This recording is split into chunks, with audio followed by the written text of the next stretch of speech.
ሰላም ጤና ይስጥልኝ ጋይስ እንዴት ናችሁ? ሰላም ነው ወይ? በያላችሁበት የዓለም ዳርቻ በሙሉ ሰላማችሁ ብዝት ይበል። እኔ አለሁ እናንተም ደህና እንደምትሆኑ ተስፋ አደርጋለሁኝ። ፈጣሪ ደስታና ስኬትን ይስጣችሁ እያልኩኝ ዛሬም በአዲስ ቪዲዮ መጥተናል ማለት ነው። አብረን እየተጋገዝን ወደፊት እንሄዳለን። እስኪ ላይክ እና ሰብስክራይብ ሼር በማድረግ አበረታቱን። የሚሰራ ሰው ማበረታታት ባንድ ዘነጋ የተሻለ ይመስለኛል። ምክንያቱም የሚሰራ ሰው ማበረታታት ግዴታ ነው ብዬ አስባለሁ። ምክንያቱም እሱም ሌሎችን ሰዎች ስለሚያበረታታ ብዬ ስለማስብ ማለት ነው።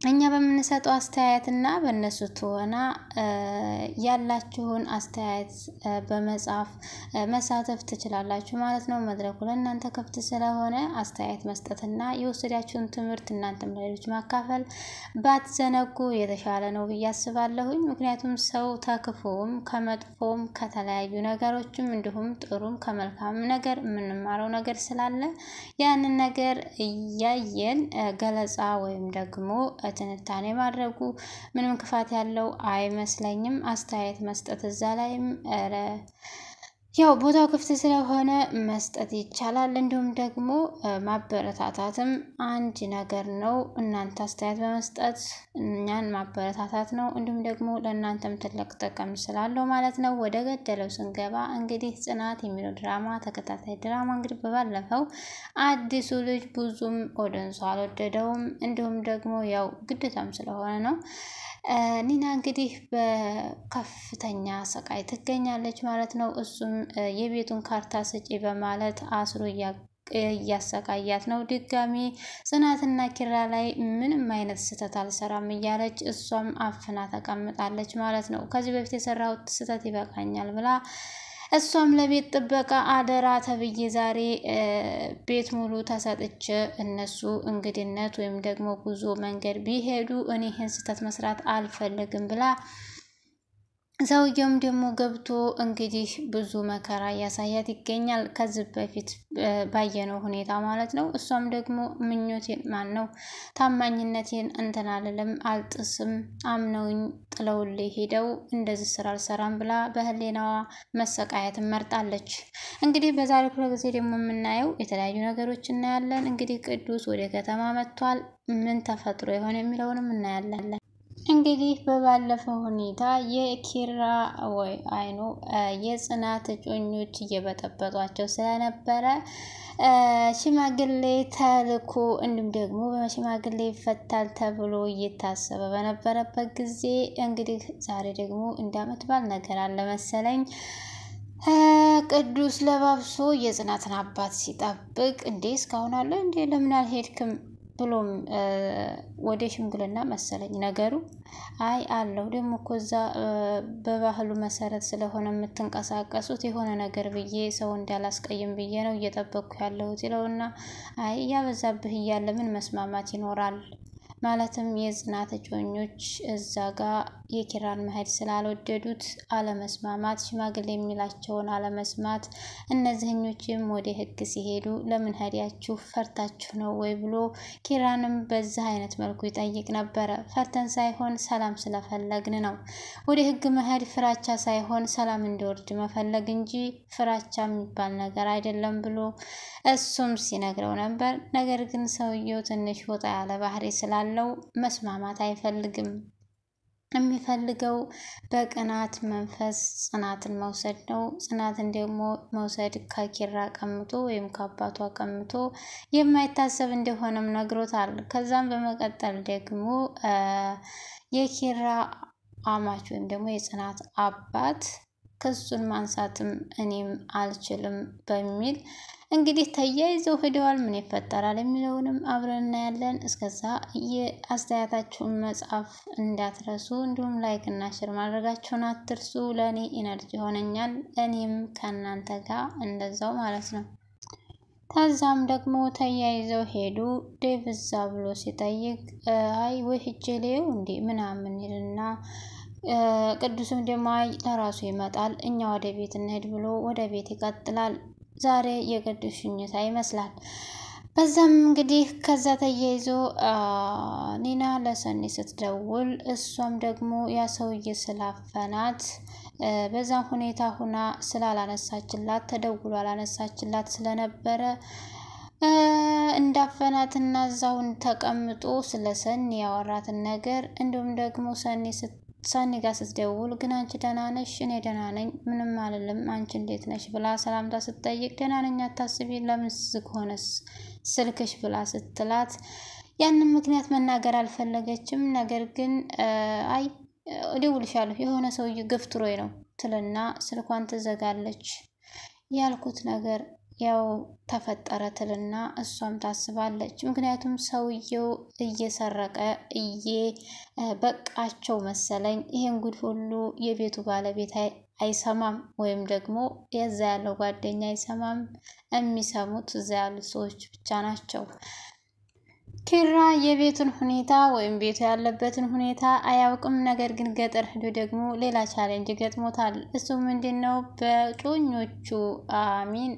በጮኛው እጮኞች እየተገረፈ ነው ያለው።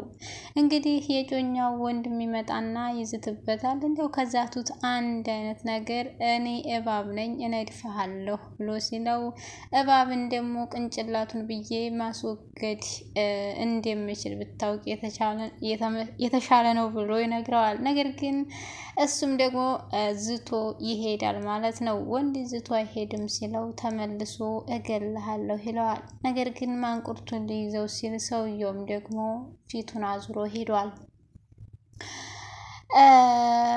እንግዲህ ምሩ ደግሞ ቤቷ ቁጭ ብላ ሰኒ መጣች ስትል በር ሲቆረቆር ነገር ግን ብትከፍት ያቺ ቀውስ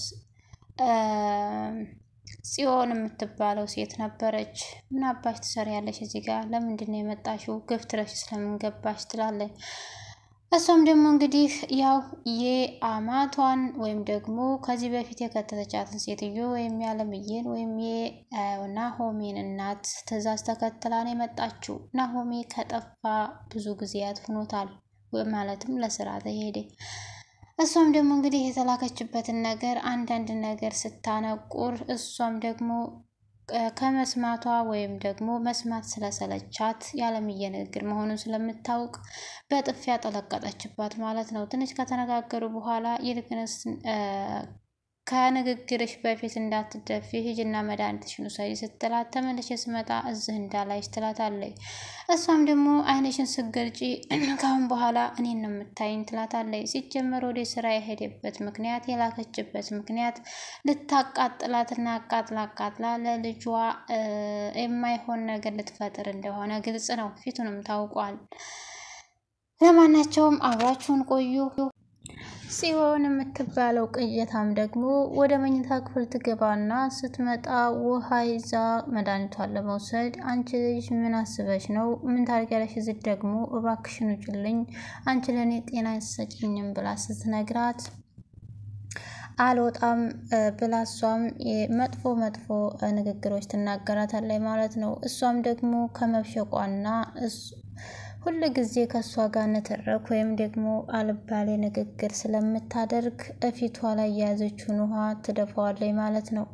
አንቺ ልጅ አምሻል ትልና ዞር አርጋ ወደ አልጋው ትጥላታለች። እሷም ደግሞ በመናደድ ውጭልኝ አሁንም ውጭልኝ ከቤቴ ብላ ስትናገራት አልወጣም የበሰበሰው ልብሴ ሳይደርቅ አልወጣም ትልና እንግዲህ ሴት የላከው ጅብ አይፈራም እንደሚባለው እንግዲህ እቺኛቱም ደግሞ ቅጥረኛ ስለሆነች አማቷ ልካባት ስለሆነ ምንም ከማድረግ ውጭ ምንም አትወገድም ማለት ነው። እንግዲህ ምሩ በስቃይ ውስጥ ናት። ቤት ሰው የለም ማለት ነው። ቅዱስ ለመሄድ እየተዘጋጀ ባለበት ሰዓት በቃ ልከር ነው ትተኸኝ እያለ ሲያነቋቁጭ ነበር ኪራ። በቃ ለህጅ እንግዲህ ናት የሚሆን 10 ጊዜ እየደወለ ይጨቃጨቀኛል መሄድ አለብኝና ወደ ቤት ለመሸኘት ይሄዳል።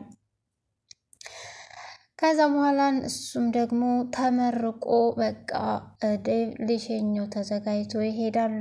ከዛም በመቀጠል ደግሞ እንግዲህ እሱም ጽናትን እባክሽ ጽናት የኪራን ጸባይ ታውቂዋለሽ፣ እስከዛሬ አብረሽ ኑሮሻል፣ ያለው ነገር ይሄ ነው። ስለዚህ አንቺ በትዕግስት ጠብቂ፣ መቼም እሱ ከባህሪው ወደ ኋላ እንደማይል ታውቂያለሽና ለሷ ትንሽ ምክር ይሰጣታል ከተለምዶ ማለት ነው።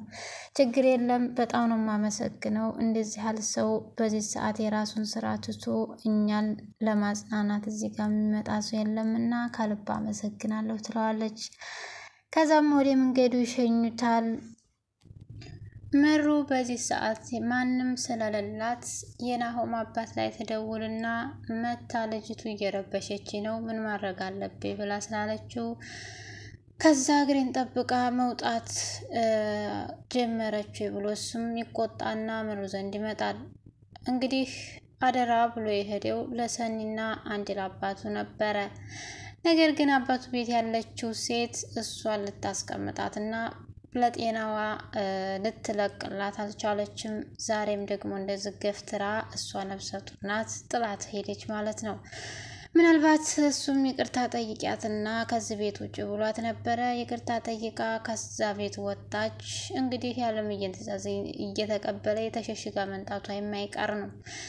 እሷም ደግሞ ሟታል ለሰኒ ለዛችሁ ለመከረኛ ደውላ ትነግራታለች ማለት ነው። እንግዲህ በከ የሚጀምረው የተሾመ ቤተሰብ ወይም ደግሞ የኪራ ወንድሞች ዛሬ ደግሞ እንደብድ ገብቶ ቤቱን የሚያምሰው ሰውዬ ተሾመ በሚል እንግዲህ የሱ ልጅ ነኝ በማለት ዛሬም የኪራ ወንድም ነኝ ብሎ የመጣው ሰውዬ እንግዲህ ኒናን እያሰቃየ ይገኛል። ማነው ስምህ እስቲ ትክክለኛ ስምህን ንገረኝ ስትለው እንደው በከ ይጀምር ከሆነ በሚል በኒና ተንኮል እና ምን ያደርግልሻል ብሎ እሱም ተቆጥቷታል። እንግዲህ ናቲ ደግሞ በማያውቀው እሷ ፕራንክ ልታደርገው መስሎት መጋረጃውን እያየ እንደቆመ ኒና መስላው ነበረ። ነገር ግን እሱ አይደለም ሌላ ሰውዬ ነው። ቢመጣ ወንድ ሆኖ አየው። እሱም ደነገጠ። ሲጋራ ሲያጨስበት እንዴ አረ ጉሙ አፍኖት ስለነበረ አላየሁህም ወንድ መሆንህን ረስቼዋለሁ ብሎ ይነግረዋል። ምክንያቱም ሙድ እየያዘበት ነበር። እሱም ደግሞ የልቅናውን መልስ ይሆናል ብሎ ስላሰበ ሲጋራ ግዛልኝ ብሎ ይሰደዋል። እንግዲህ ኒናም ደግሞ በጭንቀት እያለች እዚህ ውስጥ አልከተም ብላ ናቲ እንድትነግረው ቢሞክር እሷም አልፈለገችም። ለራሷ ለመዋጣት ፈልጋለች። ኪራ ያለውን ቤት ውስጥ አላየም። ምናልባት ጓደኛው ቅዱስ ሲመጣ ያለውን ነገር ሲነግረው እንደገና እንዳዲስ ደግሞ ከጽናት ጋር በሮ ሊመጣ ይችላል የሚለውን ነገር ወደፊት አብረን እናያለን። ያ ሰውዬም ደግሞ ወልዶ እንደጣለውና ነገር ግን ደግሞ ሞተ ሲሉት የሰምቶ የመጣ ሰውዬ መሆኑን እናረጋግጣለን ማለት ነው። ከዛ በመቀጠል እንግዲህ ሰውየውም እያለቀሰ ለኒና ለማስረዳት ሞክሮ ነበረ። ኒና ግን ምንም ከመፍራቷ የተነሳ ልትሰማው አልቻለችም። የተወሰነ ሰዓት ብቻ ልትሰማው ሞከራ ነበር። ነገር ግን በፍራቻ መካከል ስለሆነች ተነስታ ጥላው ሄደች።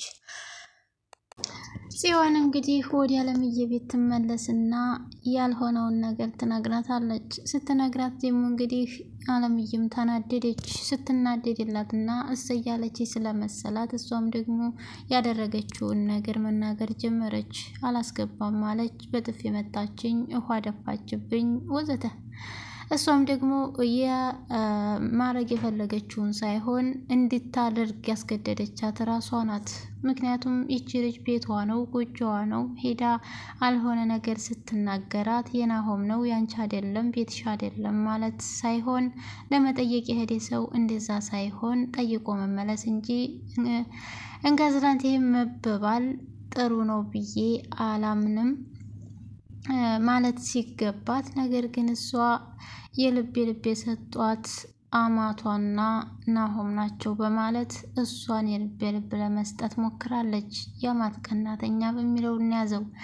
ሰኒ ደግሞ ሩጣ ምሩ ዘንድ ስትመጣ ያለውን ነገር ስትነግራት እንዴት ዝም አልሽ? አንቺ ትዕግስት እኮ አንድ ቀን ሞት ሳያደርስሽ አይቀርም እያለች እሄድላታለሁ ቤቷን ንገሪኝ ስትል ለኔ ብለሽ መጣላት አይኖርብሽም፣ አሁን ደህና ነኝ፣ ያው ስትገፈትረይ ብቻ እንደ ወጋት ሲሰማኝ ሐኪም ቤት ይዘሽ እንዲካጂ ደወልኩብሽ ትልና ታስቀራታለች ማለት ነው። ኦኬ ተቀረሁኝ ምን ልስራለች ትልና ሰኒ ደግሞ አደራዋን ለመዋጣት እስከ መቼ እንደሆን ባታቅም አደራዋን ለመዋጣት ተፍ ተፍ እያለች ትገኛለች። ምስኪን እንግዲህ ቅዱስ ደግሞ ተመርቆ ተሸኘ ማለት ነው። የጽናት አባት ሸኘው ወደ ባስ ይዘውት ሄደዋል ማለት ነው። እንግዲህ አገሩም እናንተም ናችሁ የምትናፍቁኝ ሲል ስንናፍቅህ ና ቶሎ እቀበልሃለሁኝ እኛም በጣም ነው የምትናፍቀን ብሎ ይለያያሉ።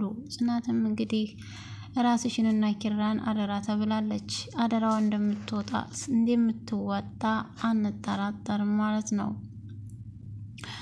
ሲሆንም ደግሞ እንግዲህ ጥፋቷን ባለማመን ጥፋቷን ሲነግራት የተጠጋችበት ሰውዬ ማለትም የናሆም አባት ነገር ግን እሷ መስማት አትችልም። ያለምዬ ኖሬ ስለምትሰማ ሁሉ ጊዜ ከመሳሳት ውጭ ወደ ኋላ አትልም። እሷም ደግሞ ጊዜ ጣለውን ጊዜ እስከሚያነሳው ድረስ መቀመጥ ነው። ስለ ሁሉም ነገር ችግር የለውም ራሴን ለማጽናናት እሞክራለሁ ትልና አኩርፋ ትሄዳለች። እንግዲህ ምሩም ደግሞ በጣም ታማለች። ለባሏም አልተነገረም መናገር ስለማትፈልግ ምክንያቱም ይናደዳል። እንደገና ደግሞ እዛ ስራውን ይረሳል ወይም ደግሞ ስራውን ጥየው መጣለሁ ይላል ብላ በማሰቧ ምንም ነገር ለሱ አትናገርም ከሰላምታ ውጭ። ዛሬ ግን በጣም እንደከፋት ታስታውቃለች። ኒናም እንግዲህ ከሰውየው ጋር እየተጋፈጠ ትገኛለች። በሚቀጥለው ምን ይሆን ቅዱስ ሲደርስ ምን ይፈጠራል የሚለውን እናያለን። ቅዱስ ለኪራ ሲናገር ምን ይሆን የሚለውን እናያለን።